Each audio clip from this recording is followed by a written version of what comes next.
Lo que sí, un vasito de agua, por favor, que no esté muy fría. Gracias.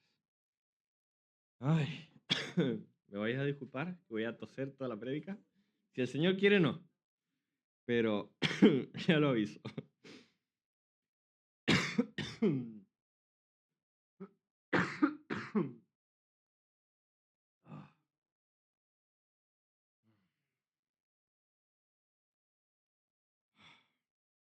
Bueno, los que somos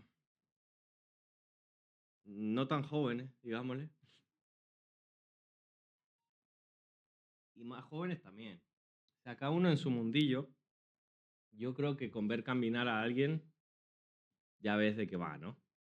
Con verle caminar, ya se sabe todo, ya sabes si es un chulito, si es un tímido, si viene a robarte, si viene a darte un abrazo. Con ver caminar a alguien ya lo sabes, ¿no? Y quería... Perdón. El Señor me ha estado hablando de algo. Yo suelo predicar muchas veces. Si no, lo podéis ir a ver en YouTube. Ahí está la lista de todas las predicaciones si alguien quiere repasar. Suelo predicar muchísimas veces acerca del camino y de cómo seguir el camino. No sé si os acordáis de alguna predica mía, pero de cómo seguir el camino y de cómo estar atento a la voz de Dios para no desviarse de ese camino. Y el Señor esta semana me habló acerca de lo mismo, pero me llamó la atención de un punto que yo no me había dado cuenta hasta ahora. Que no todo es andar en el camino. Que sí, que si te sales del camino, la primera corrección es vuelve para el camino. Pero no es solo andar en el camino, es cómo andamos en el camino.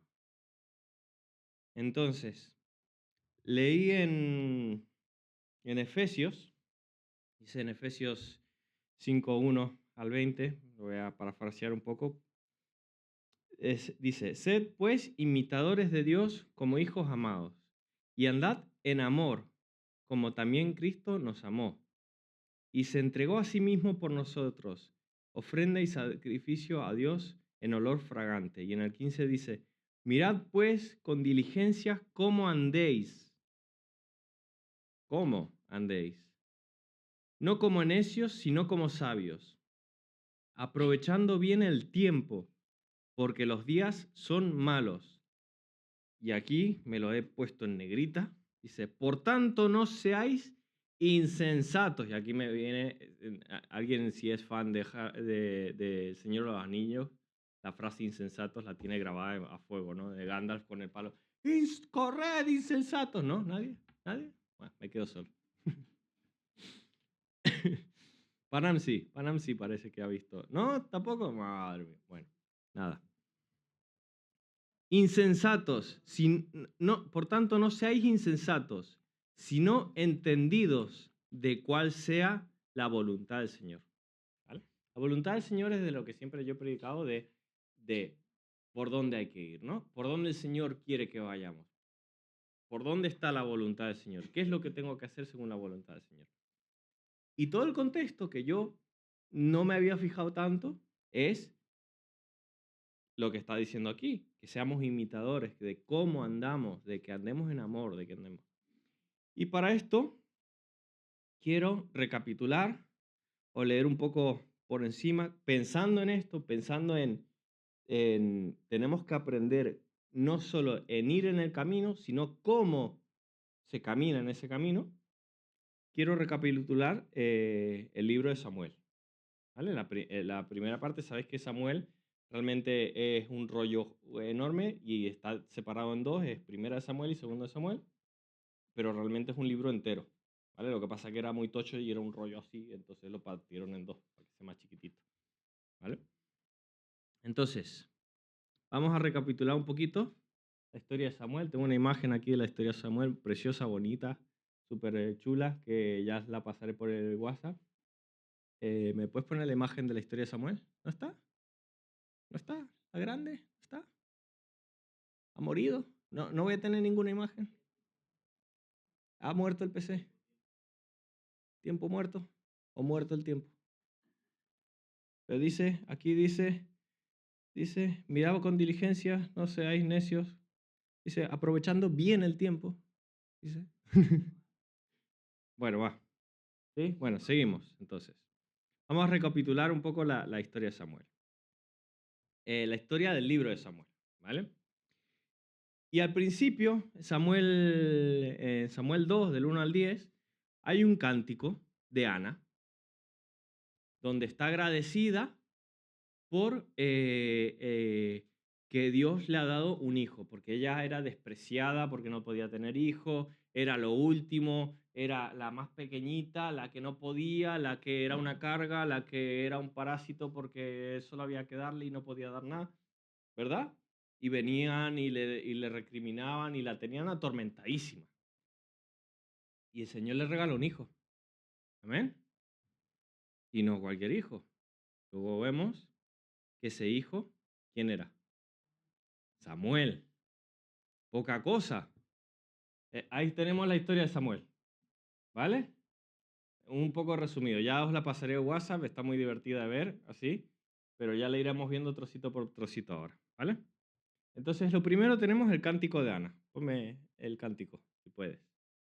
Vale, tenemos el cántico de Ana. ¿Vale? Y en el cántico dice, en 1 Samuel 2, 1 al 10. Y Ana oró y dijo, mi corazón se regocija en Jehová, mi poder se exalta en Jehová. Mi boca se ensanchó sobre mis enemigos. ¿Sabes cuando alguien te recrimina, asca tú, asca tú, asca tú, y después pasa algo que le cierra toda la boca a los que te están chinchando y tú como que te llenas la boca de, ahora tengo todo que decir? Yo creo que esa es la situación, ¿no? Dice, mi boca se ensanchó sobre mis enemigos, por cuanto me alegré en tu salvación. Más adelante en el 3, no multipliques palabras de grandeza y altanería, ¿vale? Quiere decir que no te vengas arriba, ¿no? Cásense las palabras arrogantes de vuestra boca, porque el Dios de todo saber es Jehová, y a él toca el pesar de las acciones, es decir, por él y para él son todas las cosas, ¿verdad? No te vengas tú arriba, que es el Señor el que controla todas las cosas. Amén. Los arcos de los fuertes fueron quebrados y los débiles se ciñeron de poder. Los saciados los saciados se alquilaron por pan y los hambrientos dejaron de tener hambre. Hasta la estéril ha dado a luz a 7 y el que tenía muchos hijos languidece. Jehová mata y él da vida. Él hace descender al Seol y hace subir. Jehová empobrece y enriquece, abate y enaltece.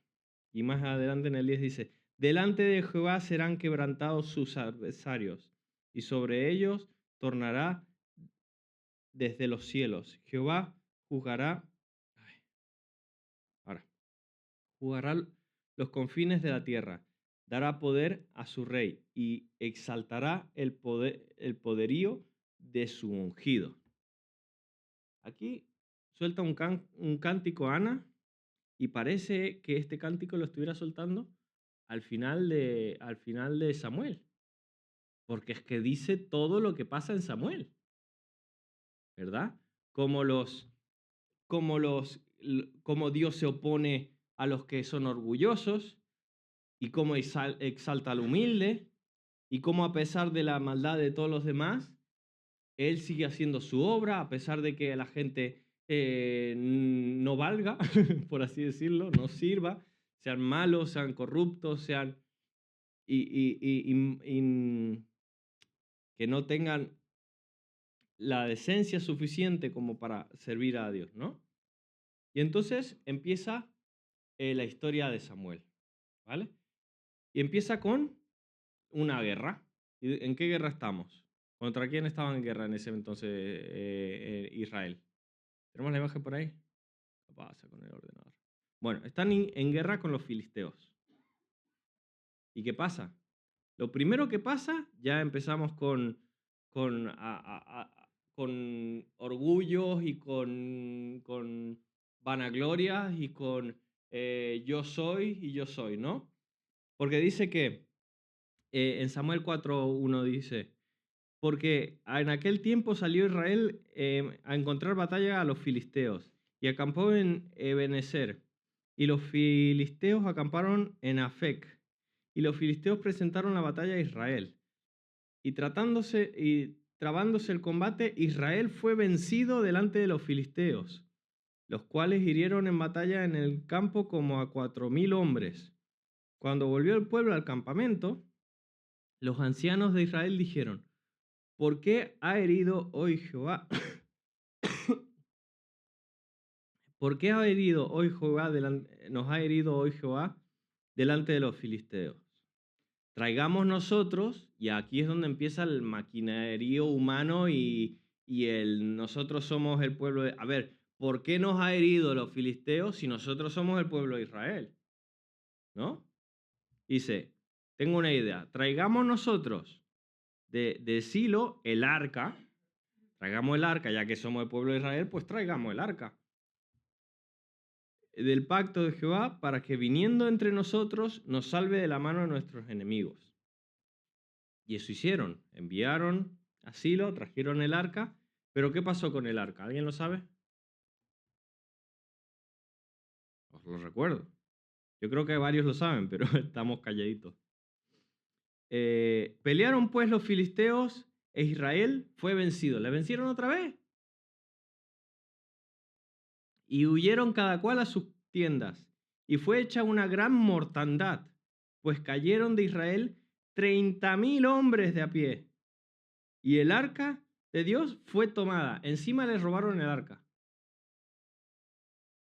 Y muertos los dos hijos de Elí, Efín y Finés. Terrible.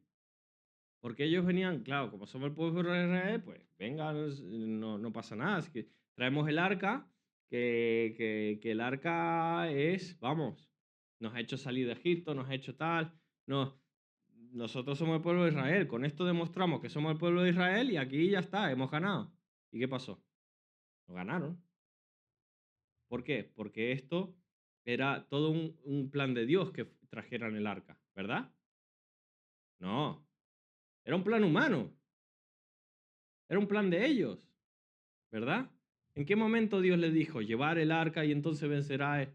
No, en ningún momento. Ellos lo decidieron por su cuenta porque querían demostrar que eran el pueblo de Israel, ¿verdad? Y entonces, ¿qué pasó? Israel perdió.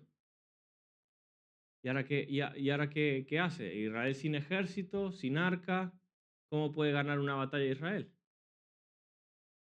Y en ese momento, coge Dios y sin ejército, y sin arca, y sin nadie, y sin Israel, y sin nada, gana él la batalla. Como diciendo, no me hacéis falta. Es que no hace falta que os metáis.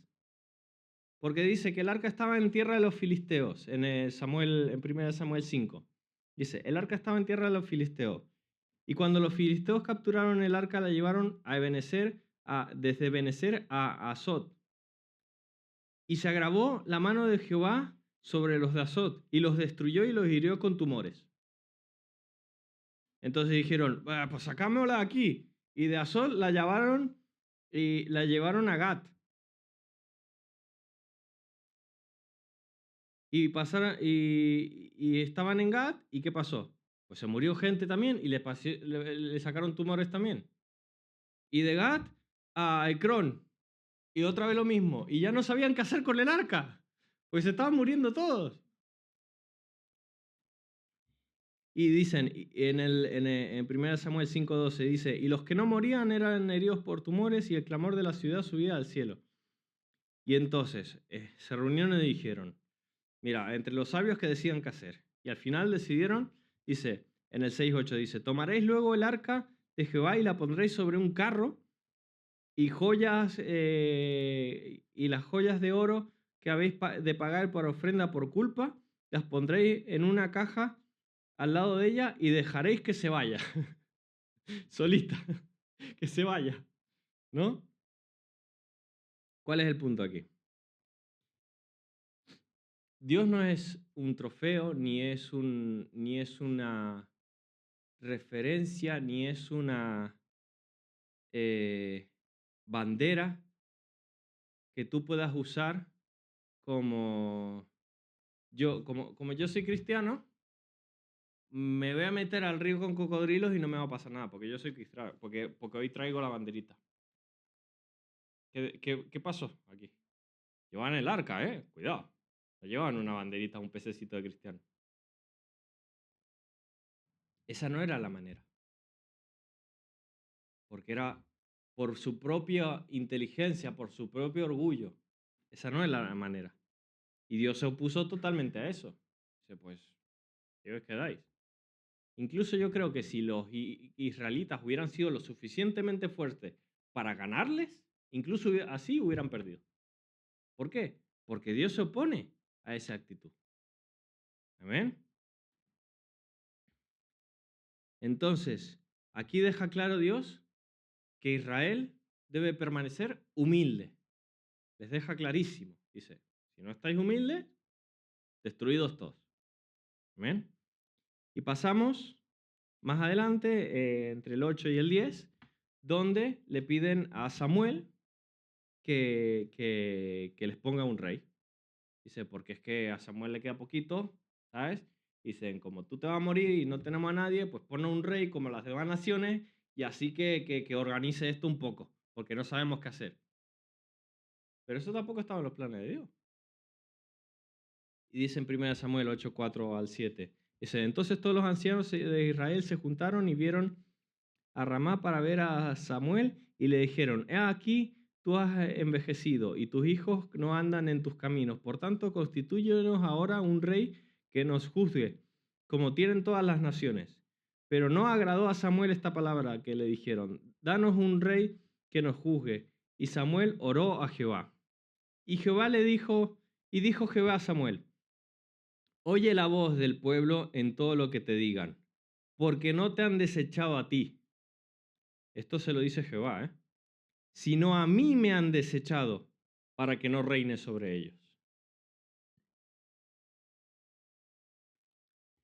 Entonces, Samuel obedece y dice que le busca un rey, ¿no? Y ese rey viene a ser Saúl. Ungen a Saúl como rey. Pero, ¿qué pasa con Saúl? Pues tiene problemas de carácter, ¿no? Vemos en 1 Samuel 13 que dice, entonces Samuel dijo a Saúl, locamente has hecho, ya la había liado. No guardaste el mandamiento de Jehová tu Dios en el de que él te había ordenado. Pues ahora Jehová hubiera confirmado tu reino sobre Israel para siempre. Dios tenía un plan con Saúl. Con Saúl. Tenía un plan, porque le dice, mas ahora tu reino no será duradero, dice, pues ahora Jehová hubiera confirmado tu reino sobre Israel para siempre. Tenía un plan con Saúl. Tenía un camino para Saúl, ¿verdad? Y Saúl estaba caminando en ese camino, obedeciendo a Dios, haciendo la cosita, pero ¿con qué carácter? ¿O de qué manera? ¿No? Y dice, más ahora tu reino no será duradero. Jehová se ha buscado un varón conforme a su corazón, al cual Jehová ha designado para que sea príncipe sobre su pueblo, por cuanto tú no has guardado lo que Jehová te mandó. Más adelante vuelve a pasar. Y le dice otra vez, Samuel le llama la atención a Saúl. En Samuel 15:22 le dice, Samuel dijo, ¿se complace Jehová tanto en los holocaustos y en las víctimas como en el que se le obedezca a las palabras de Jehová? ¿Por qué? Porque Jehová le había mandado atacar a los filisteos, a destrozarlos, y él le obedeció, pero Dice, pero mira, pero guardamos estas ovejitas, pero guardamos esto. Y Dios le había mandado a guardar todo, a destrozar todo, ¿no? Y dice, ciertamente el obedecer es mejor que los sacrificios. Porque dice, bueno, pues guardo esto para sacrificarle y no sé qué. Pero si ya le has desobedecido, ¿qué sacrificio estás trayendo? Dice, ciertamente el obedecer es mejor que los sacrificios y el prestar atención que la grosura de los carneros.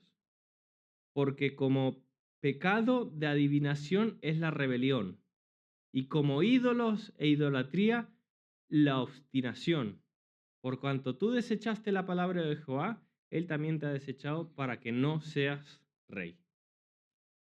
Se fue al traste el plan que tenía Dios con Saúl. ¿Verdad? ¿Por qué? Por su carácter. O por cómo estaba andando en el camino que Dios les tenía preparado. ¿Sí? Entonces Dios elige a David. Entonces jaleo con Saúl, por atrás ya estaba preparando a David, ya había sido ungido, ya el Señor lo estaba tratando en su niñez. ¿Eh?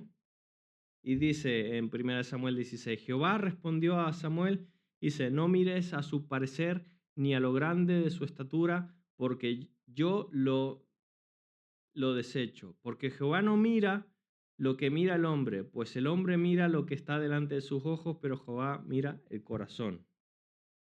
Esto hablando de David. Más adelante también en el 16:14 dice, el espíritu de Jehová se apartó de Saúl y la atormentaba en espíritu malo de parte de Jehová. Y los criados de Saúl le dijeron, he aquí ahora un espíritu malo de parte de Dios te atormenta. Diga pues nuestro Señor a tus siervos que está delante de ti, que busquen a alguno que sepa tocar el arpa para que cuando esté sobre ti el espíritu malo de Dios, él te toque con su mano y tengas alivio. Y Saúl respondió a sus criados, buscadme pues ahora uno que tenga, que toque bien y traédmelo. Entonces uno de los criados respondió diciendo, he aquí yo he visto a un hijo de Isaí de Belén, que sabe tocar y es valiente y vigoroso y hombre de guerra, prudente en sus palabras y hermoso, y Jehová está con él. Quiero hacer un break aquí, ¿vale? Porque me he saltado la parte que todos ya sabéis que pasa, ¿vale? Que a David lo llaman para pelear contra Goliat. ¿Sí? Y de entre todos, el más canijo, el más pequeño, el que estaba olvidado, el que era el último de la familia, David vence a Goliat. ¿Por qué le vence a Goliat? Porque Dios estaba con él. Y David tenía una actitud correcta, que era la actitud de depender de Dios, ser humilde y saber que era Dios el que estaba haciendo las cosas, como está cantando en el cántico Ana al principio, ¿verdad? Que canta sobre que Dios da vida y la quita, que Dios es el que rompe al fuerte y le da fortaleza al débil. David tenía esa actitud, David tenía esa sabiduría en su cabeza y tenía esa actitud de estar humilde todo el tiempo. Tanto que después de luchar contra Goliat, ¿qué pasó? Lo nombraron general y hicieron fiesta, él se volvió el rey de toda la escuadra porque era el más fuerte, era el que había vencido a Goliat. No, dice que lo mandaron a llamar, lo dice aquí, lo acabo de leer, lo mandaron a llamar que estaba, ¿qué? Cuidando las ovejas otra vez. Había ido, había vencido a Goliat y dice, el Señor me ha hecho hacer esto, pero ahora yo sigo con lo que el Señor me tiene preparado. En ningún momento se vino arriba. Él siguió en su camino con su manera correcta de caminar. Y entonces, él no tiene que hacer nada. Lo llaman a él para que venga al lado de Saúl. porque Dios ya lo tenía preparado.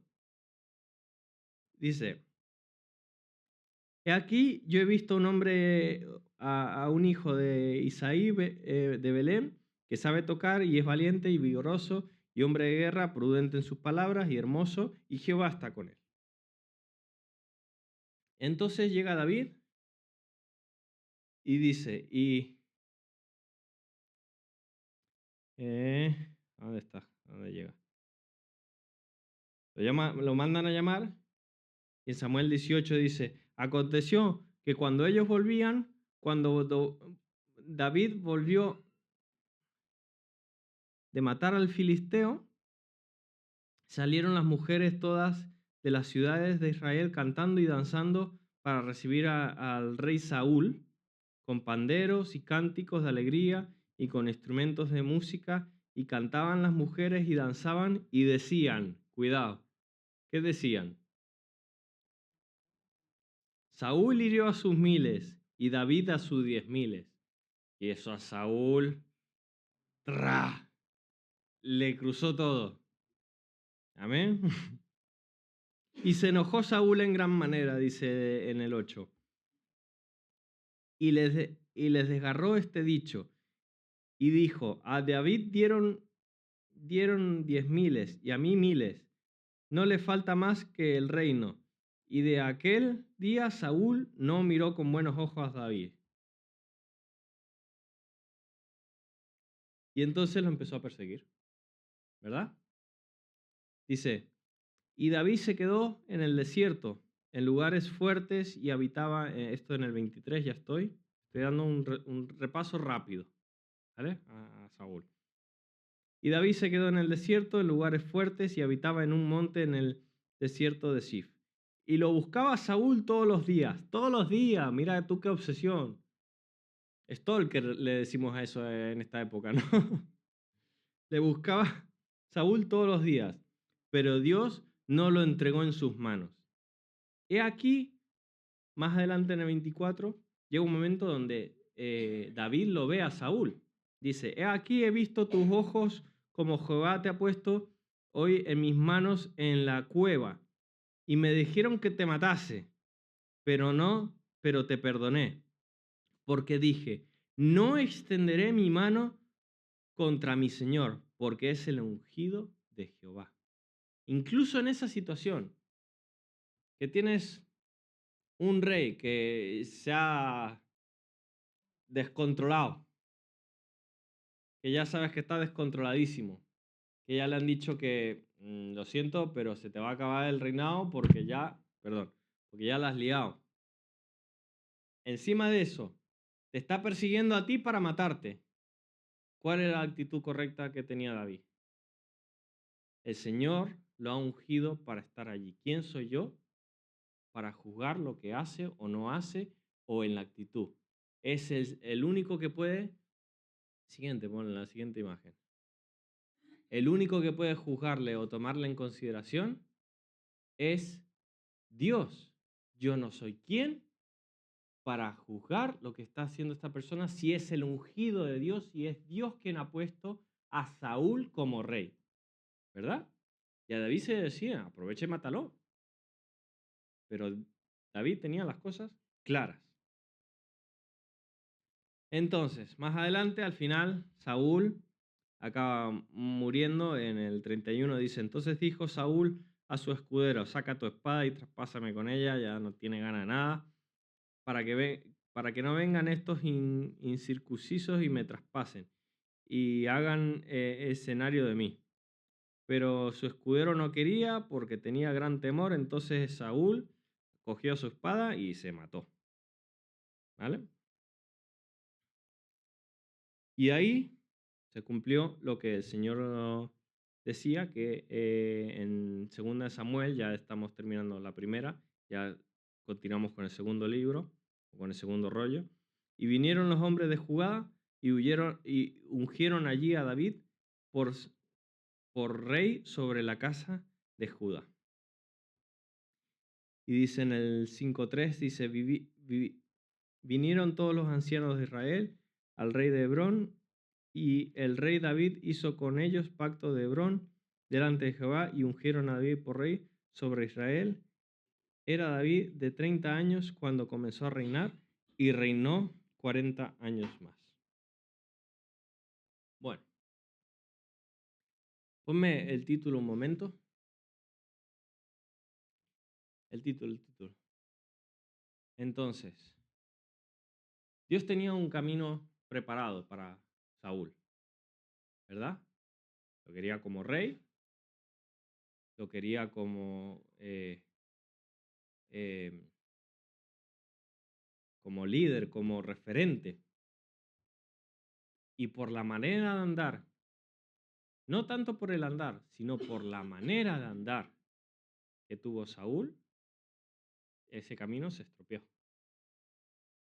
Entonces, no todo es, no es todo es, sí, estoy haciendo lo que el Señor me dice, el Señor me estoy viniendo a la iglesia. Ya hemos hablado otras veces que no es simplemente una rutina de venir a la iglesia, es lo que está hablando ahora mismo, que se está hablando en el retiro de pastores obreros, que están los vídeos por ahí que les podéis pegar una escuchada, es tener el oído abierto para seguir la voluntad del Dios, pero no es solo tener el oído abierto, sino tener el corazón humilde para, haciendo la voluntad de Dios, ser humilde y saber que no es por tu grandeza ni es porque tú lo haces bien, sino que es porque Dios te está poniendo ahí y tienes que ir con esa actitud, ¿no? Entonces, con esto os quiero dejar una conclusión o un versículo de práctica que Pablo les escribe a los filipenses en esta misma idea, diciéndole: nada hagáis por contienda o por vanagloria, antes bien con humildad, estimando cada uno a los demás como superiores